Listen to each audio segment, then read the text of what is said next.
মানে সংসদে অন্তপক্ষে গেল আমার দেখা মতে, একেবারে আমার বয়সে যখন থেকে বুঝি, মানে অনেক বছর সংসদকে এত প্রাণবন্ত দেখি নাই। সংসদে বিরোধী দলকে অনেক বেশি সময় দেওয়া হচ্ছে, মানে সরকারি দলের অনেক বেশি সংসদ থাকার পরেও মানে এক প্রকার সমান সমান হচ্ছে অনেক পয়েন্ট অফ ভিউ। কোনো জায়গায় দেখেছি যে বিরোধী দলকে বেশি সময় দেওয়া হয়েছে। এরপরেও দেখা যাচ্ছে যে বিভিন্ন জায়গায় সরকারের বিরুদ্ধে ক্যাম্পেইনটা সমালোচনার বাইরে গিয়ে এক প্রকার যদি বলি যে প্রোপাগান্ডাতে চলে যাচ্ছে। যারা করছে তাদেরকে আপনারা করেন, মানে জবাবদিহিতার আওতায় নিয়ে আসেন। We do not have any problem. আপনি খেয়াল করে দেখেন, নাহিদ ইসলামের বিরুদ্ধে কোনো একজন সরকারের গুরুত্বপূর্ণ পজিশন থেকে বলা হয়েছিল দুর্নীতির কথা, নাহিদ ইসলাম ইমিডিয়েটলি দাঁড়িয়েছে, পার্লামেন্টে দাঁড়িয়েছে। পার্লামেন্টে দাঁড়ানো আপনি আবার আরও ভালো জানেন, এটা এভিডেন্ট হয়ে যায় কিন্তু সাথে সাথে।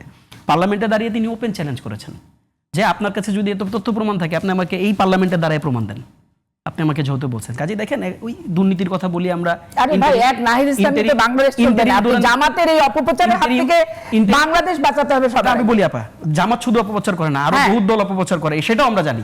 জামাতও করছে, আওয়ামী লীগও করছে, সেটাও আমরা জানি। বিএনপি করছে না।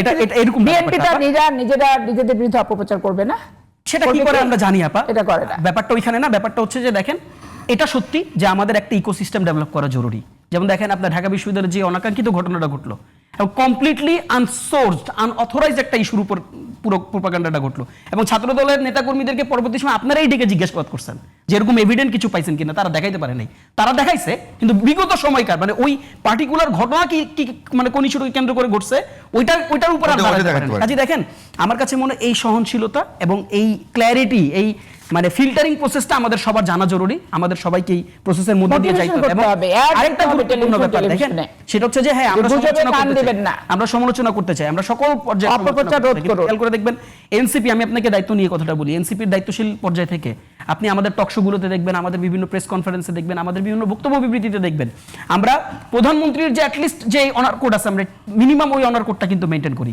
কিন্তু আমরা আবার ছাড় দিয়েও কথা বলতে চাই না, কারণ প্রধানমন্ত্রীকে আমরা জবাবদিহিতার আওতার বাইরে রাখতে চাই না। প্রধানমন্ত্রীকে জবাবদিহিতার আওতার বাইরে রাখা মানেই আপনি আরেকজন হাসিনা প্রতিষ্ঠিত করছেন, আমরা সেটা চাই না।